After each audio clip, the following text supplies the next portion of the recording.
நானும் காணாதவனை தேடி வரணும்னு வச்சேன். எல்லாம் வாங்கினியா? ரூபா கொஞ்சம் இல்ல வாங்கினேன். எத்தனை ரூபா ஆச்சு?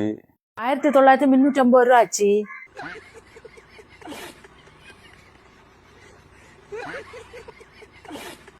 அது அப்படி புரியல. 1000 ரூபாய் துணி எடுத்தேன், 900 ரூபாய் மீனை இறைச்சி வாங்கினேன். அப்ப 1900 ரூபா ஆச்சா?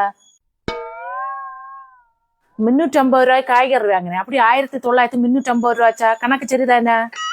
1000 ரூபாய்க்கு துணி, 900 ரூபாய்க்கு மீனை இறைச்சி, அப்போ 1900. 350 ரூபாய்க்கு காய்கறி, 1950.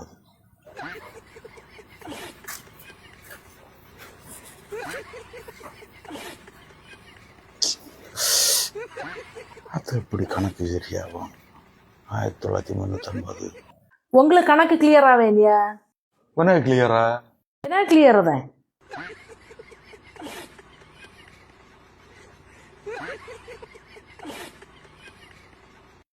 அது எப்படி கிளியர் ஆகும்? 1000 ரூபாய்க்கு துணி எடுத்துரு, 900 ரூபாய்க்கு மீனை இறைச்சியை வாங்கிடு, அப்போ 1900. 350 ரூபாய்க்கு காய்கறி வாங்கிடு, அப்போ 1950.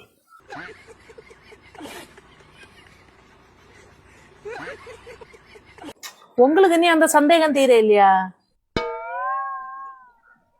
மோளா இங்க வா. அவளை அதுக்கு விழிச்சு. உங்களுக்கு தான் இனியும் சந்தேகம் தீர இல்லையா? இங்க வா மோளா. ஏம்மா மோளை நான் சொல்லி அதை ஒண்ணு கரெக்டா கூட்டி செல்லுவியா? 1000 ரூபாய் துணி எடுத்தேன், 900 ரூபாய் மீனை இறைச்சியும் வாங்கினேன். அப்பா 1000ம் 900, அப்பா 1900. 350 ரூபாய் காய்கறி வாங்கினேன். எத்தனை ரூபா ஆச்சு மோளா? அப்பா 1900 350. அப்போ உங்க 2 பேரும் கணக்கு கிளியர் தானே? எங்க 2 பேரும் கிளியர் தான், எங்களுக்கு தான் சந்தேகமே இல்லையே.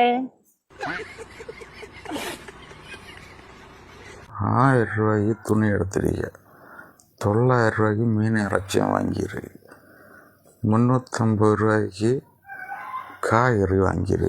அதுதான் 1950 ரூபா. எழுதி போறேன்.